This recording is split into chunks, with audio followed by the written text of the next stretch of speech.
Hello बच्चों, welcome to Isha classes. तो बच्चों आज हम करने वाले हैं केमिस्ट्री का पहला चैप्टर, क्लास 10th का पहला चैप्टर जो है मेरे पास केमिकल रिएक्शंस एंड इक्वेशंस, जिसको हम बोलते हैं रासायनिक प्रतिक्रिया एवं समीकरण। तो बच्चों समय बर्बाद नहीं करते हुए हम आगे बढ़ते हैं और सबसे पहले समझते हैं कि केमिकल रिएक्शंस क्या होता है। बच्चों अगर मैं इस रिएक्शंस वर्ड को देखती हूँ तो ये दो शब्दों से मिलकर बना है। इसको मैं अगर तोड़ती हूं तो मुझे क्या मिलेगा, री और एक्शन। एक्शन का मतलब है जो हम कर रहे हैं और उसके जवाब में जो मुझे मिल रहा है वो हो गया रिएक्शन। एक्शन पे जो मुझे जवाब मिलेगा वो क्या होगा बच्चों, रिएक्शन होगा, है ना।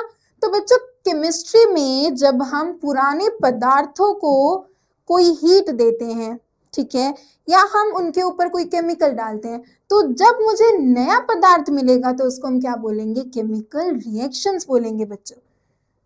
तो यहाँ पर क्या लिखा है बच्चों, रासायनिक अभिक्रिया यह प्रक्रिया है जिसमें पुराने पदार्थ बदलकर नया पदार्थ बन जाता है। अब जो नया पदार्थ बना है उसकी जो प्रॉपर्टीज होंगी वो अलग होंगी, पुराने पदार्थ से उसकी प्रॉपर्टीज अलग होंगी। ठीक है बच्चों, तो हमें केमिकल रिएक्शंस का मतलब तो समझ आ गया। एक हम इसका एग्जाम्पल देख लेते हैं बच्चों, जो हम अपने घरों में भी देखते हैं कि जब भी हम खाना बनाते हैं तो मेरे पास पहले क्या होते हैं, जैसे कि कच्चे चावल है, ठीक है। अब मैं क्या कर रही हूँ, इसको हीट दे रही हूँ, ठीक है। मैंने इसको कुकर पे रखा, पानी रखा गरम, तो अब मैं क्या कर रही हूँ, इसको हीट दे रही हूँ, वो मेरा है बच्चों एक्शन, ठीक है। अब मुझे इसके जवाब में जो मुझे उबले हुए चावल मिल रहे हैं जिसकी प्रॉपर्टीज अलग हैं, जिसको मैं खा सकती हूँ, वो मेरा क्या हो गया, रिएक्शन हो गया। तो बच्चों एक्शन पे ही मुझे रिएक्शन मिलती है और यही मेरे पास है केमिकल रिएक्शन, ठीक है। तो बच्चों ये तो मैंने देखा कि मैं अपने घर में किस तरीके से केमिस्ट्री को देख सकती हूँ, लेकिन बच्चों हम यहाँ पर अपनी क्लास 10th की बुक में कुछ केमिकल रिएक्शंस को देखेंगे जो हम लैब में परफॉर्म कर सकते हैं। तो उनको हम क्या करते हैं, पहले समझने की कोशिश करते हैं। तो बच्चों सबसे पहले मैंने क्या करा, यहाँ पे मैंने लिया एक मैग्नीशियम रिबन जो कि 3 से 4 सेंटीमीटर लॉन्ग है। अब मैं क्या करूंगी, सबसे पहले इस रिबन को मैं क्या करूंगी, सैंड पेपर से क्लीन करूंगी, ठीक है। क्लीन करते ही मैं इसको बर्नर के पास लेकर आई और मुझे यहाँ पर व्हाइट डिजलिंग लाइट नजर आई। तो बच्चों मैग्नीशियम रिबन मैंने लिया, मैंने उसको बर्नर के पास रखा, तो वो मेरा एक्शन था, ठीक है। अब उसके बदले में जो मुझे व्हाइट डिजलिंग लाइट यहाँ पर नजर आ रही है वो क्या हुआ बच्चों, रिएक्शन हुआ, ठीक है। तो इसको हम बोलते हैं केमिकल रिएक्शन। क्लियर है बच्चों, ठीक। तो बच्चों आप यहाँ पर देख सकते हो मेरे पास पहले क्या था, मैग्नीशियम था, ऑक्सीजन से वो जुड़ा तो जरूर वहां पर मैग्नीशियम ऑक्साइड बनी होगी, ठीक है। तो इसको हम थोड़ा सा समझने की कोशिश करते हैं। तो बच्चों अगर मैं आपको बार बार यही बोलूं कि 2 में 2 जोड़ने पर हमें 4 मिलता है तो ये बहुत लेंदी हो जाएगा, है ना। जैसे हम मैथमेटिक्स में यूज करते हैं इक्वेशन का, ठीक है। जैसे मैंने लिखा 2 + 2 = 4, ये क्या है, मेरे पास एक इक्वेशन है। इसको देखकर ही मुझे पता चल जाएगा कि 2 में 2 को जोड़ने पर 4 मिला है। तो मुझे यहाँ पर शब्दों का इस्तेमाल करने की जरूरत नहीं है। वैसे ही जो अभी हमने रिएक्शन करी है, अगर मैं उसको बार बार शब्दों में बोल के समझाने की कोशिश करूं कि बच्चों मैग्नीशियम ऑक्सीजन के साथ जुड़ा, जब वो बर्नर पे गया तो उसे ऑक्सीजन मिली ना, है ना। तो मैग्नीशियम जब ऑक्सीजन से जुड़ा तो उसको क्या मिल गया, मैग्नीशियम ऑक्साइड मिल गया। तो मैं बार बार शब्दों का इस्तेमाल ना करते हुए मैं यूज कर सकती हूँ इक्वेशन का, ठीक है बच्चों। तो बच्चों केमिस्ट्री में इक्वेशंस हम कैसे लिखते हैं मैं वो समझाती हूँ आपको। मेरे पास बच्चों 2 तरीके की इक्वेशंस होंगी, ठीक है। एक होगी मेरे पास वर्ड इक्वेशन,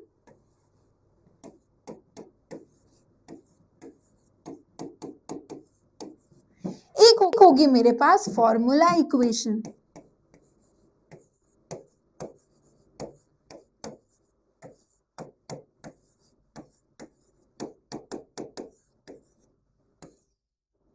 ठीक है बच्चों, तो सबसे पहले हम बात करते हैं वर्ड इक्वेशन की। बच्चों जब भी इक्वेशन वर्ड आएगा तो इसका मतलब है कि हमारा एक एरो बनेगा, ठीक है। यहाँ पर राइट साइड में कुछ चीजें होंगी और लेफ्ट साइड में भी कुछ चीजें होंगी, ठीक है। हम जो भी हमारे पास पदार्थ रहेंगे हम उनको सेपरेट कैसे करेंगे, प्लस का साइन बना के, ठीक है बच्चों। तो राइट साइड में जो भी मेरे पास पदार्थ बनेंगे उन्हें बच्चों हम बोलते हैं प्रोडक्ट्स,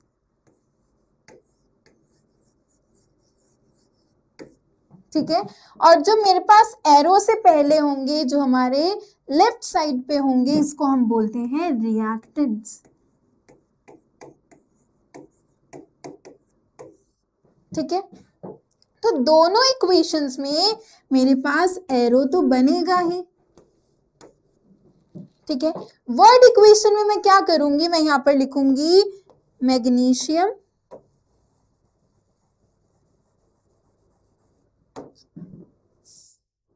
प्लस ऑक्सीजन एंड ये मुझे क्या दे रहा है, मैग्नीशियम ऑक्साइड। बच्चों मैग्नीशियम एक मेटल है और जब भी कोई मेटल ऑक्सीजन से जुड़ता है तो वो ऑक्साइड बनाता है, ठीक है। तो यहाँ पर क्या हो जाएगा, ये मैग्नीशियम ऑक्साइड। तो बच्चों वर्ड इक्वेशन में आपने देखा है कि मैंने यहाँ पर क्या लिखा है, पूरा का पूरा मैग्नीशियम शब्द लिखा है, मैंने ऑक्सीजन शब्द लिखा है और मैग्नीशियम ऑक्साइड शब्द लिखा है, लेकिन मुझे इस इक्वेशन से पता चल रहा है कि एक्चुअली में हो क्या रहा है। बच्चों अब फॉर्मूला इक्वेशन में अगर हम देखेंगे तो यहाँ पर हम क्या करेंगे, इनके सिंबल्स का इस्तेमाल करेंगे। जैसे मैग्नीशियम है उसको हम कैसे लिखते हैं, Mg। तो पूरा का पूरा मैग्नीशियम इस्तेमाल ना करने की बजाय मैं इनका सिंबल इस्तेमाल करूंगी। तो बच्चों पहले या तो मैं इन्हें पूरी परिभाषा में लिख सकती हूँ या फिर मैं वर्ड इक्वेशन में लिख सकती हूँ या फिर मैं फॉर्मूला इक्वेशन में लिख सकती हूँ, लेकिन सबसे ज्यादा आपको काम कौन सी आएगी, फॉर्मूला इक्वेशन, ठीक है। तो बच्चों मैग्नीशियम ऑक्सीजन से जुड़ा और ये क्या बन गया, MgO, ये बन गया मैग्नीशियम ऑक्साइड, ठीक है। बच्चों अब ये MgO कैसे बना, इसके लिए आपको देखनी पड़ेगी हमारी फॉर्मूला वाली वीडियो। इससे पहले हमने अपलोड करी थी जिसमें हमने आपको बताए थे कि फॉर्मूलाज कैसे बनते हैं, हम चार्जेस को क्रॉस मल्टीप्लाई करते हैं। मैं आपको बता देती हूँ, इसका Mg पे होता है +2 चार्ज और ऑक्सीजन पे होता है -2 चार्ज। अब मैं जब इसको क्रॉस करूंगी तो 2 से 2 कैंसिल हो जाएगा और फॉर्मूला क्या बनेगा, MgO, ठीक है बच्चों। तो अगर आपको इसे और डिटेल में पढ़ना है तो आप वो वाली वीडियो जाके देख सकते हो। बच्चों अब हम देखेंगे कि हम इक्वेशन को बैलेंस कैसे करेंगे, हम उनको संतुलित कैसे करेंगे, ठीक है। संतुलित का मतलब है बच्चों कि हमारे दोनों साइड्स पे जो पदार्थ हैं वो बराबर रहें, दोनों का जो वजन है वो बराबर रहे। ऐसा ना हो कि रिएक्टेंट्स कम है, प्रोडक्ट्स का मास ज्यादा है, तो हम दोनों को क्या करते हैं, बराबर रखते हैं। तो बच्चों वही वाली इक्वेशन लेते हैं, Mg plus O2 gives MgO, ठीक है बच्चों। ये मेरे पास क्या है, रिएक्टेंट्स हैं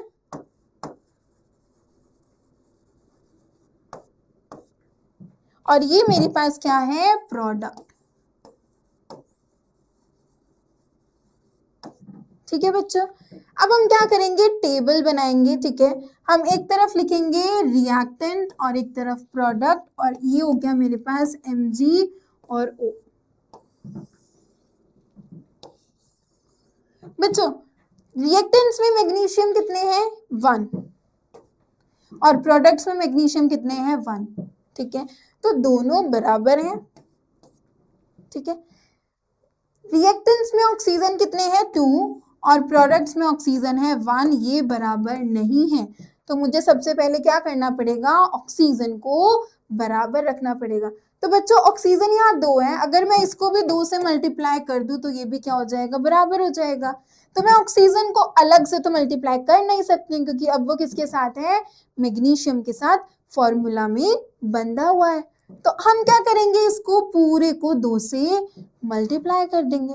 अब बच्चों ये देखो, ऑक्सीजन तो हो गया बैलेंस, लेकिन मैग्नीशियम बदल चुका है, अब वो प्रोडक्ट्स में हो गए 2।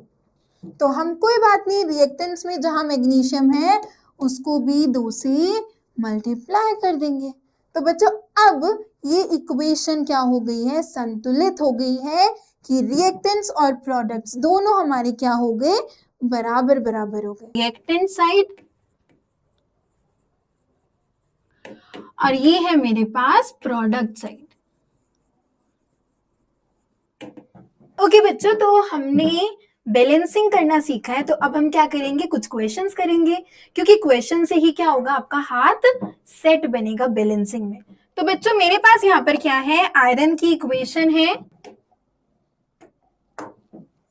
अब हम इनको क्या करेंगे, रिएक्टेंट और प्रोडक्ट्स में अलग अलग करके लिखेंगे। तो आयरन एलिमेंट्स में कितने हैं, 1, और प्रोडक्ट साइड में कितने हैं, 3। इसका मतलब क्या है बच्चों, रिएक्टेंट प्रोडक्ट के बराबर नहीं है, ये हमें संतुलित करना पड़ेगा। अब हम देखते हैं हाइड्रोजन, रिएक्टेंट में कितने हैं, 2, और प्रोडक्ट में भी कितने हैं, 2। तो हाइड्रोजन तो मुझे यहाँ पर क्या लग रहे हैं, बैलेंस्ड लग रहे हैं, ठीक है।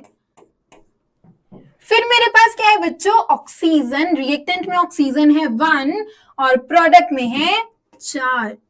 तो यहां पर ऑक्सीजन भी बैलेंस्ड नहीं है, तो हमें इसे भी बैलेंस करना पड़ेगा, ठीक है। तो बच्चों यहां पर हम एक काम करेंगे,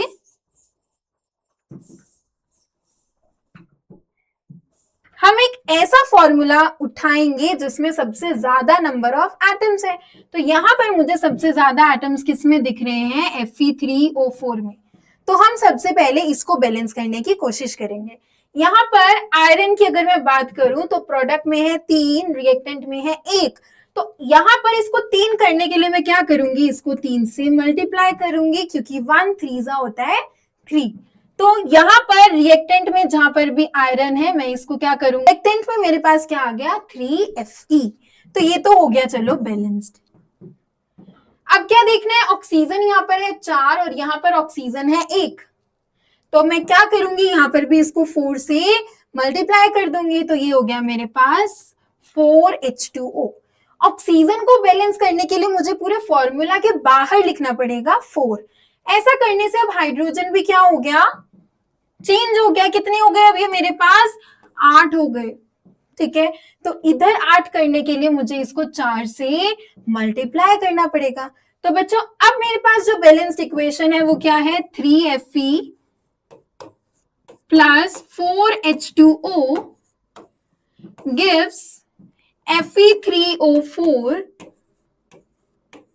plus 4H2। तो बच्चों अब यहाँ पर रिएक्टेंट्स में जितना मास होगा और जो प्रोडक्ट्स में मास होगा वो क्या हो गया, बराबर हो गया। तो बच्चों इसी तरीके से अब हम क्या करेंगे, बाकी क्वेश्चंस की भी प्रैक्टिस करेंगे। तो अब मैंने यहाँ पर ना आपकी टेक्स्ट बुक के कुछ क्वेश्चंस लिए हैं, तो उनको देख लेते हैं। मेरे पास क्या है, hydrogen plus chlorine gives hydrogen chloride. तो सबसे पहले हम क्या करेंगे, इस इक्वेशन को लिख लेते हैं। क्या है मेरे पास इक्वेशन, हाइड्रोजन को हम लिखते हैं H2, क्लोरीन को लिखते हैं Cl2 और हाइड्रोजन क्लोराइड को लिखते हैं HCl। ठीक है बच्चों, तो यहाँ पर हाइड्रोजन है 2, यहाँ पर है 1, यहाँ पर Cl है 2 और यहाँ Cl है 1। इसका मतलब प्रोडक्ट्स में हाइड्रोजन और क्लोरीन दोनों को ही हमें क्या करना है, 2 से मल्टीप्लाई करना है। तो मैं इसको यहाँ पर 2 से मल्टीप्लाई कर दूंगी। तो हाइड्रोजन भी अब कितने हो गए, 2 और क्लोरीन भी कितने हो गए, 2। तो ये हो गई मेरे पास बैलेंस्ड इक्वेशन। ये बहुत ही सिंपल इक्वेशन थी। अब हम चलते हैं नेक्स्ट क्वेश्चन पे, जिसमें मेरे पास क्या है, अगेन फॉर्मूलाज गिवन है। तो पहले हम क्या करते हैं, इक्वेशन लिखते हैं, ठीक है। तो सोडियम क्या है, Na, वाटर क्या है, H2O, और क्या बन गया यहाँ पर, sodium hydroxide NaOH plus hydrogen H2। बच्चों जब आपको प्रैक्टिस हो जाएगी ना, फिर आपको इस टेबल की जरूरत नहीं पड़ेगी। क्यों, मैं आपको भी बताती हूँ, आप डायरेक्ट भी कर सकते हो। ये कोई फिक्स रूल नहीं है कि आपको बार बार टेबल बनानी है, ये सिर्फ इसलिए है जिससे कि आपको आसानी हो सके। ठीक है, तो देखो आप कैसे देखोगे, सोडियम 1 सोडियम 1, तो अब हम सोडियम की बात नहीं करेंगे। आगे बढ़ो, H2 और यहाँ पर H है 2 और 1 3। ठीक है, तो हम क्या करते हैं, यहाँ पर इसको 2 से मल्टीप्लाई कर देंगे, तो कितने हो गए टोटल हाइड्रोजन, 4। और यहाँ पर है 2 हाइड्रोजन, तो इसको भी 2 से मल्टीप्लाई कर देंगे, तो हाइड्रोजन कितने हो गए, 4 हो गए। अब ऑक्सीजन देखो, इधर है 2 ऑक्सीजन और इधर भी है 2 ऑक्सीजन, ऑक्सीजन भी बैलेंस हो गया। बस सोडियम देखो, अब आपको सोडियम को भी 2 से मल्टीप्लाई करना पड़ेगा।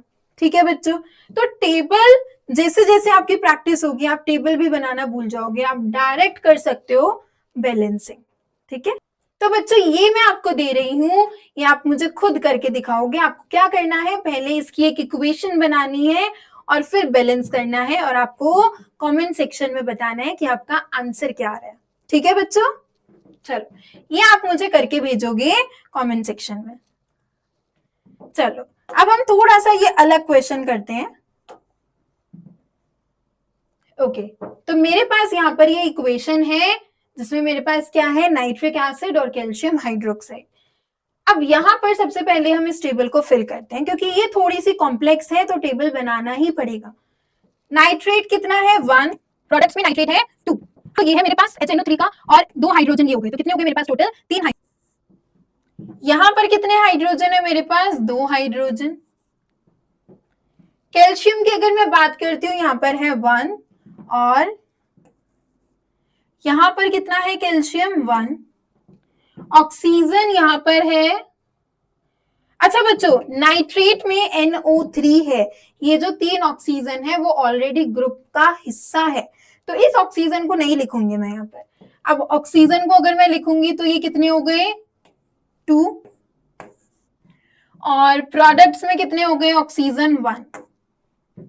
ठीक है, तो अब हम थोड़ा सा इसको बैलेंसिंग करने की कोशिश करते हैं। तो मुझे सबसे ज्यादा एटम्स दिख रहे हैं इस फॉर्मूला में, तो हम क्या करते हैं, कैल्शियम को उठाते हैं और नाइट्रेट को उठाते हैं। तो देखो नाइट्रेट यहाँ पर 2 है, यहाँ पर 1 है, तो 2 से मल्टीप्लाई कर दो। रिएक्टेंट में जहां पर भी नाइट्रेट है इसे 2 से मल्टीप्लाई कर दो। ऐसा करने से हाइड्रोजन भी बदल गए, हाइड्रोजन कितने हो गए, 2H और 2H कितने हो गए, 4। चलो अब नाइट्रेट हमारा हो गया बैलेंस। कैल्शियम की अगर मैं बात करती हूँ, यहाँ पर कैल्शियम है 1, अच्छा कैल्शियम तो ऑलरेडी बैलेंस्ड था, नाइट्रेट हमने बैलेंस कर लिया। अब हम चलते हैं हाइड्रोजन की तरफ, यहाँ पर है 4 हाइड्रोजन और यहाँ पर है 2 हाइड्रोजन, तो 2 से मल्टीप्लाई कर देंगे तो ये भी कितना हो जाएगा, 4 हो गया, तो ये भी बैलेंस हो गया। अब बच्चों ऑक्सीजन को देखना है अब हमें।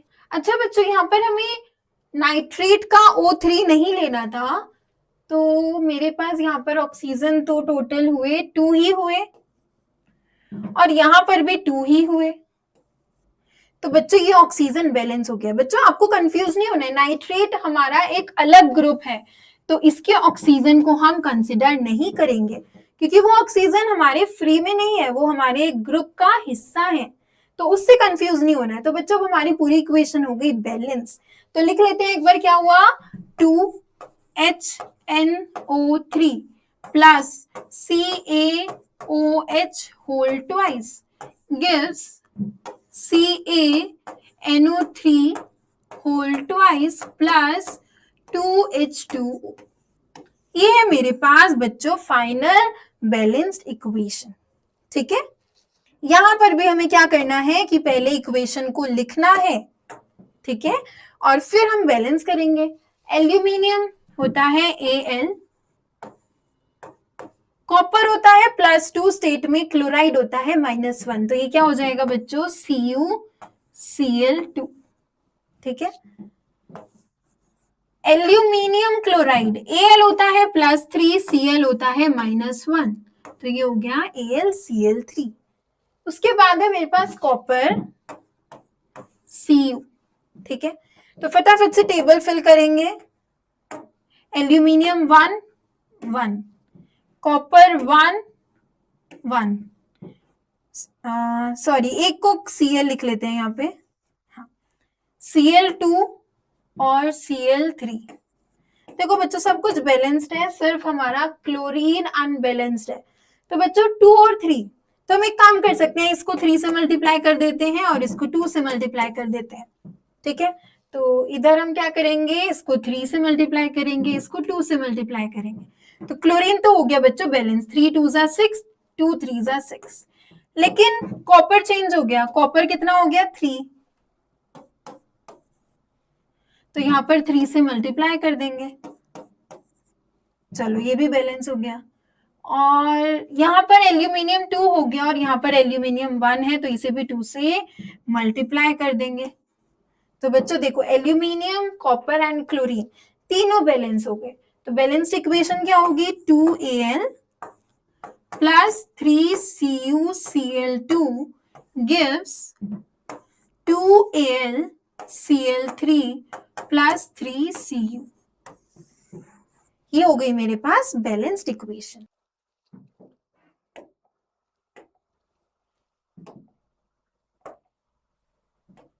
तो बच्चों ये मेरे पास आखिरी इक्वेशन है आपकी टेक्स्ट बुक की, जिसमें मेरे पास क्या है, मैग्नीशियम प्लस हाइड्रोक्लोरिक एसिड।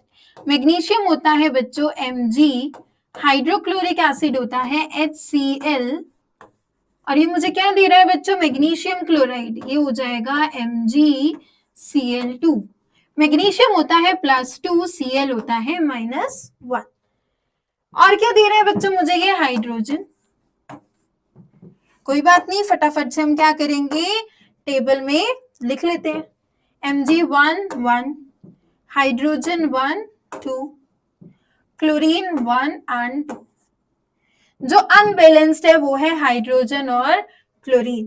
तो इसका मतलब रिएक्टेंट में अगर मैं इसको 2 से मल्टीप्लाई करूंगी तो हाइड्रोजन भी बैलेंस हो गया और क्लोरीन भी बैलेंस हो गया। तो मेरी बस ये इक्वेशन में मुझे HCl को 2 से मल्टीप्लाई करना था।